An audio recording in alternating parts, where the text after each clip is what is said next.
So hello everyone. तो आज हमारे पास जो टॉपिक रहेगा वो उसी वीडियो का एक कंटिन्यूएशन होगा जो हम पीछे डिस्कस कर रहे थे। इलेक्ट्रिसिटी बेसिकली हमारा चल रहा था, तो इलेक्ट्रिसिटी को हम लोग और आगे एक स्टेप लेके जाते हैं। ठीक है, तो लास्ट वीडियो मैंने बताया था कि हम लोग डिस्कस करेंगे कॉम्बिनेशन ऑफ रेजिस्टेंस के बारे में, या फिर कह सकते हो कॉम्बिनेशन ऑफ रेजिस्टर्स के बारे में। तो रेजिस्टर्स कॉम्बिनेशन पढ़ने से पहले हम समझ लेते हैं रेजिस्टर्स होते क्या हैं। ठीक है, तो रेजिस्टर्स कुछ इस तरह का सिंबल होता है, जिगजैग लाइंस आपने देखी होंगी, कई बार आपने कॉपी में ऐसे जिगजैग लाइंस ही देखी होंगी।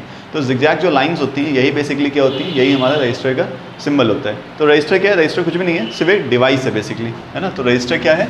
Register is a device, it is a device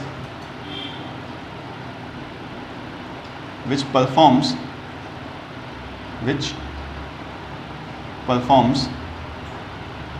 the job of resistance।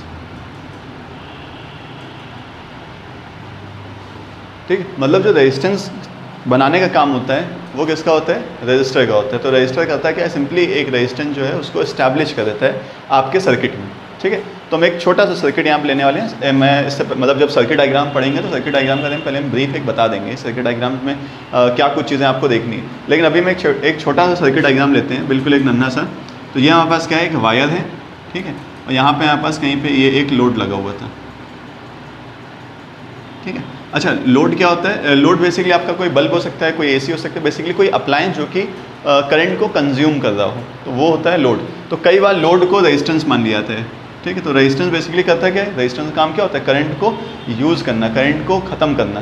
तो लोड भी काम क्या करता है? बिल्कुल एक रेजिस्टेंस की तरह ही काम करता है, बिल्कुल एक रेजिस्टर की तरह काम करता है। तो कई बार लोड को रेजिस्टर मान लिया जाता है, कई बार इस तरह से आपको सिंबल दिख जाएगा, इस तरह से आपको यहाँ पे ऐसे करके ऐसे एक सिंबल में दिख जाएगा। तो सिंबल हो चाहे लोड लिखा हो, दोनों को आप रजिस्टर ही कंसिडर करोगे। अगर मोर प्रॉपरली हम बात करें तो ये एक रजिस्टर बना हुआ है, ये एक लोड बना हुआ है। ठीक है, तो ये हमारा जो वायर है, अगर वायर में यहाँ से कुछ करंट चल रहा होगा, लेट्स से 2 एम्पियर, तो ये जो रेजिस्टेंस होगा इस करंट को थोड़ा सा क्या कर देगा? यूज़ कर लेगा यहाँ पे, है ना। तो रेजिस्टेंस का काम ही क्या होता है? करंट को ऑब्स्ट्रक्ट करना, रोक देना। तो यहाँ पे यही कुछ काम हो रहा होगा। ठीक है, तो रजिस्टर आगे समझ में आ गया होगा। रजिस्टर क्या होता है? सिंपली एक डिवाइस होता है जो रेजिस्टेंस नाम की जॉब को परफॉर्म करता है। ठीक है, थोड़ा जंबल वर्ड हो गए थे, चलो फिलहाल। तो अब जो रजिस्टर्स होते हैं, रजिस्टर कुछ अलग अलग तरह से कंबाइन किए जाते हैं हमारे सर्किट में। ठीक है, तो कॉम्बिनेशन ऑफ रजिस्टर्स देखते हैं हम। कॉम्बिनेशन ऑफ रजिस्टर्स, ठीक है, तो कॉम्बिनेशन जो बेसिकली रजिस्टर्स का होता है उसको हम दो तरह से कनेक्ट कर सकते हैं। देखो, अगर एक रजिस्टर है तो उसको हम सीरीज़ में लगा सकते हैं, या फिर उस रजिस्टर को हम पैरेलल में लगा सकते हैं। तो पहले हम देखते हैं सीरीज़ में, फिर देखते हैं पैरेलल में कैसे होता है। देखो, सीरीज़ का मतलब क्या है कि अगर हमारे पास let's say this is register R1, this is register R2 and this is register R3। तो यहाँ पे हमारे पास 3 रजिस्टर हैं, नेम हमने उनका दे दिया है R1, R2 एंड R3। तो 3 रजिस्टर R1, R2, R3 जो हैं इनको हमने सीरीज़ में कनेक्ट कर दिया। अब सीरीज़ समझोगे कैसे? तो सीरीज़ समझने का मतलब क्या है उसको हम थोड़ी देर में समझाते हैं। अभी कैसे देखना होता है कि सीरीज़ क्या होता है और पैरेलल क्या होता है, और कैसे पता करते हैं कि ये रजिस्टर सीरीज़ में है, ये रजिस्टर पैरेलल में है। ठीक है, तो थोड़ा समय देते हैं, उसके बाद हम समझते हैं क्या होता है। देखो, तो यहाँ पे होने क्या वाला है, ये जो हमने जगह छोड़ी है यहाँ पे हम क्या लगाने हैं? एक सोर्स लगाने वाले हैं। ठीक है, सोर्स, अब जो मैंने स्टार्टिंग की वीडियो बनाई थी उसमें बताया था कि सेल्स होते हैं, बैटरीज होती हैं। एक हम रिकैप दे देते हैं, सेल्स क्या होती हैं, बैटरीज क्या होती हैं। अगर आपको कहीं इस तरह का स्ट्रक्चर दिख रहा है तो ये एक इलेक्ट्रिकल सेल है। ठीक है, जहाँ पे बड़ा वाला टर्मिनल पॉजिटिव को शो करता है, छोटा वाला टर्मिनल नेगेटिव को शो करता है। जब इसी तरह के सेल्स को आप कंबाइन कर देते हो तो आपको क्या मिलती है? बैटरी मिलती है। तो मतलब ये एक सेल रहा, ये एक दूसरा सेल, ये एक तीसरा सेल। तो आपने तीनों सेल को जोड़ दिया एक वायर से, तो ये वायर से हमने इन तीनों को जोड़ दिया। अब इसको हम जब सर्किट में कनेक्ट करेंगे तो ये हमारे पास क्या मिल जाएगी? हमें एक बैटरी मिल जाएगी। ठीक है, जहाँ पे this the positive terminal, this the negative terminal. बच्चों, यहाँ पे गलती क्या नहीं करोगे आप लोग? गलती देखो ये नहीं करनी है ऐसे, बहुत सारे लोग ये गलती करते हैं, है ना। नॉइज़ थोड़ी सी अवॉइड करना, बीच बीच में आ सकती है शायद से, है ना। तो इस तरह के अगर कहीं भी अगर आप बनाते हो डायग्राम, तो ये बैटरी का डायग्राम नहीं है, ये बड़ा सा अंडा मिल जाएगा, डायग्राम बना दोगे, है ना। क्यों? क्योंकि भाई देखो, यहाँ भी पॉजिटिव है, यहाँ भी पॉजिटिव है। दरअसल होना क्या चाहिए?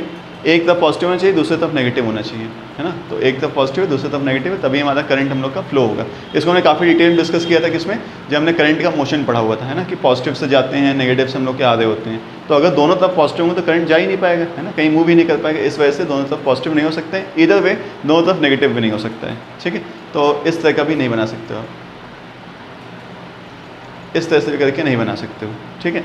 और बच्चे गलती क्या करते हैं कि बीच में जो इस तरह से हमने यहाँ पे लाइन कनेक्ट की है ये नहीं बनाते हैं बेसिकली। तो ये नहीं बनाने से क्या होगा, आपने सेल तो बना दिए लेकिन सेल को आपस में कनेक्ट नहीं किया, और जब तक आप सेल को कनेक्ट नहीं करोगे तब तक बैटरी नहीं बनती है, ठीक है। तो आपको सेल को कनेक्ट भी करना है, ये भी ध्यान रखना है, ठीक है। चलो, तो यहाँ पे हम एक सेल भी लगा सकते हैं, बैटरी भी लगा सकते हैं, जो मर्जी। हम यहाँ पे अभी के लिए एक बैटरी लगा दे रहे हैं, ठीक है। एक हमने यहाँ पे बैटरी लगा दी, इसको देखो हमने कनेक्ट कर दिया, ये पॉजिटिव है, नेगेटिव टर्मिनल है, ठीक है। तो करंट कहाँ से आता है, पॉजिटिव टर्मिनल से नेगेटिव टर्मिनल की तरफ करंट मूव कर रहा होता है, कुछ इस तरह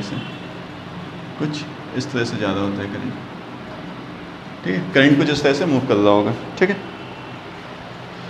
अब होगा क्या कि ये जो बैटरी है, बैटरी का काम क्या होता है, बैटरी का काम होता है एक पोटेंशियल डिफरेंस बना देना। बैटरी काम क्या होता है, सिंपली एक पोटेंशियल डिफरेंस स्टैब्लिश कर देना, ठीक। तो ये पोटेंशियल डिफरेंस स्टैब्लिश करने का मतलब बेसिकली क्या है, एक वोल्टेज बना देगी बैटरी, मतलब आपके टर्मिनल्स के अक्रॉस एक आपको वोल्टेज मिल जाने वाला है। तो यहाँ पे ये जो रेजिस्टेंस R1 है, यहाँ पे एक वोल्टेज आ जाएगा V1 नाम से, यहाँ पे वोल्टेज आ जाएगा V2 नाम से, और यहाँ वोल्टेज आ जाएगा V3 नाम से। तो 3 यहाँ पे वोल्टेज आ जाएंगे, ठीक। तो यहाँ से वोल्टेज निकल रहा था V, एंड ये वोल्टेज डिवाइड हो गया V1, V2 एंड V3, मतलब 3 अलग अलग रजिस्टर्स थे। तो इसका ऐसा समझ सकते हो कि 3 अलग अलग बल्ब है हमारे पास, एक का बल्ब का नाम R1 है, दूसरे बल्ब का नाम R2 है, तीसरे का नाम R3 है। तो पहले बल्ब में वोल्टेज V1 ज़्यादा है, दूसरे वाले में वोल्टेज V2 ज़्यादा है, एंड तीसरे वाले में वोल्टेज V3 ज़्यादा है। तो इस तरह से हमने वोल्टेज को डिवाइड कर लिया, कैटेगराइज कर लिया, ठीक है। लेकिन अगर आप ध्यान दे रहे हो तो करंट तीनों में ही सेम जा रहा है। देखो यहाँ से करंट I आया, अब ये करंट I पहले वाले में गया, फिर I दूसरे वाले में गया, फिर I तीसरे वाले में गया, और I यहाँ पे वापस आ गया, ठीक है। तो करंट तीनों में सेम जा रहा है। इसका मतलब यहाँ पे चेंज क्या हो रहा है, V और I में क्या चेंज हो रहा है, V और I में क्या चेंज हो रहा है, V चेंज हो रहा है, I चेंज नहीं हो रहा है, ठीक है। चलो अब इसके हम प्रूफ की तरफ बढ़ते हैं, तो ये अभी सीरीज कॉम्बिनेशन है, सीरीज कॉम्बिनेशन में प्रूफ देखते हैं, एक एक करके हम समझेंगे। जैसे जैसे हम इस टॉपिक को खत्म करते हैं वैसे वैसे आपको आइडिया लगता है कि सीरीज कॉम्बिनेशन कैसे चेक किया जाता है, पैरेलल कॉम्बिनेशन कैसे चेक किया जाता है, ठीक है। तब तक ये थोड़ा पेशेंटली आप देखते रहो इस वीडियो को, ठीक है। तो प्रूफ इसका देखते हैं, प्रूफ कैसे होगा। देखो करना क्या पड़ेगा, बड़ी सिंपल सी बात है कि V और I में, क्या बोला मैंने, V और I में जो भी चीज़ चेंज हो रही हो उसको आप वहाँ से उठा लोगे, ठीक। तो यहाँ पे अगर पूरे सर्किट में आप देखो तो यहाँ पे आपको क्या चेंज होता दिख रहा है V और I में से। I तो देखो तीनों रजिस्टर्स में कांस्टेंट है, बस चेंज क्या हो रहा है, V चेंज हो रहा है। इसका मतलब आप यहाँ से क्या उठा लोगे, V को उठा लोगे। अच्छा अगर ये V V1 V2 V3 में डिवाइड हो रहा है तो अगर तीनों V's को हम कंबाइन कर देंगे तो ये वाला V मिल जाएगा। देखो कुछ ऐसे लिख सकते हैं, इसको ऐसे लिख सकते हैं ना भाई, हमने तीनों V को कंबाइन करके अपने टोटल V के इक्वल लिख लिया। मतलब ये सारे V निकले कहाँ से थे, यहाँ से निकले थे। तो यहीं पे इसको इस तरह से इक्वेशन के फॉर्मेट में लिख सकते हैं, मैथमेटिक्स के फॉर्म में। अब हमारे पास होता क्या है, लास्ट क्लास में हमने पढ़ा था V इक्वल्स टू IR, है ना। तो V इक्वल्स टू IR होता है ओम्स लॉ से। तो जहाँ पे V है वहाँ पे हम क्या रख लेंगे, IR रख लेंगे। तो IR रख लेते हैं, जहाँ पे V है वहाँ पे IR रख लिया, जहाँ पे V है वहाँ पे IR रख लिया, जहाँ पे V है वहाँ पे IR रख लिया, ठीक। अब देखो यहाँ पे ये वाला जो था ये V1 था, तो यहाँ पे यूज़ करेंगे I1 R1। ये 2 वाला था, यहाँ पे 2 यूज़ कर लेंगे। यहाँ 3 है तो 3 और 3 के लिए यूज़ कर लेंगे, ठीक है। मतलब यहाँ पे I1 क्या है, करंट जो जो करंट I1 है ये क्या है, जो रजिस्टर R1 से जो करंट फ्लो कर रहा है वो है I1। फिर I2 क्या है, जो करंट R2 से फ्लो कर रहा है वो है I2। फिर जो R3 से करंट फ्लो कर रहा है वो है I3, ठीक है। लेकिन अगर यहाँ पे आप ध्यान से देखो तो तीनों ही रजिस्टर R1 R2 और R3 से I करंट फ्लो कर रहा है। इसका मतलब यहाँ पे भी I है, यहाँ पे भी I है, और यहाँ पे भी I है। तीनों ही जगहों पे क्या है, I ही है, ठीक। अब अगर तीनों जगहों पे I है तो I को आप कॉमन ले सकते हो, तो I को आप कॉमन ले लो, अंदर बच जाएगा R1 plus R2 plus R3, ये हो गया IR। अब I से I कैंसिल हो जाएगा, क्या आ जाएगा, R is equals to R1 plus R2 plus R3, और डॉट डॉट जितना भी आप लेना चाहो, जितने रजिस्टर्स आप लगाना चाहो, आप अप टू RN तक आपके ऊपर है, आप उतने रजिस्टर्स यहाँ पे लगा सकते हो, ठीक। ये समझ में आ गया होगा आई गेस। तो अगर आपको R नेट निकालना होता है तो आप इस तरह से निकाल सकते हो R नेट, ठीक है। तो R नेट निकालने का सिंपल फॉर्मूला है क्या, R1 plus R2 plus R3 dot dot आप RN तक लेके जा सकते हो इसको, ठीक। अब मेन बात आती है कि भाई आप पहचानो कैसे कि जो कॉम्बिनेशन है वो सीरीज़ कॉम्बिनेशन है। तो सीरीज़ कॉम्बिनेशन पहचानने का सबसे सिंपल तरीका है क्या, कि आप एक करंट लेकर के आओ। जैसे आप सर्किट में करंट इंट्रोड्यूस करोगे, अगर वो करंट जिस जिस रजिस्टर से कॉन्स्टेंटली फ्लो हो रहा है वो सारे रजिस्टर्स किस में हो जाएंगे, सीरीज में हो जाएंगे। मतलब देखो यहाँ पे R1 रजिस्टर से I करंट फ्लो हो रहा है, R2 रजिस्टर से I करंट फ्लो हो रहा है, R3 रजिस्टर से भी I करंट फ्लो हो रहा है। इसका मतलब तीनों से I करंट जा रहा है, तो तीनों रजिस्टर्स आपस में कैसे होंगे, सीरीज में होंगे। तो जिसमें I कांस्टेंट होता है, यहाँ से हमें क्या देखने मिला, यहाँ से हमें पॉइंट देखने मिला I इज कांस्टेंट। तो सीरीज कॉम्बिनेशन में क्या कांस्टेंट होता है, I कांस्टेंट होता है। एंड वेरिएबल क्या होता है या फिर चेंज क्या हो जाता है, आपका देखो यहाँ पे V जो होता है चेंज हो जाता है, तो V चेंजेस, ठीक। तो V लगातार यहाँ पे चेंज हो रहा है, इसीलिए इस सर्किट को हम क्या कहते हैं, पोटेंशियल डिवाइडर। पोटेंशियल डिवाइडर, ठीक। मतलब क्या कहता है, पोटेंशियल को डिवाइड कर देता है, ठीक है। तो यहाँ पे पोटेंशियल डिवाइड हो जाता है, लेकिन करंट जो होता है वो सेम रहता है थ्रू आउट द सर्किट हम लोग के, ठीक। तो आई गेस वाली बात, ये प्रूफ छोटा सा समझ में आ गया होगा, एक बार आप देख लो, ठीक है। इसका अगर स्क्रीनशॉट लेना चाहो तो आप स्क्रीनशॉट ले लो।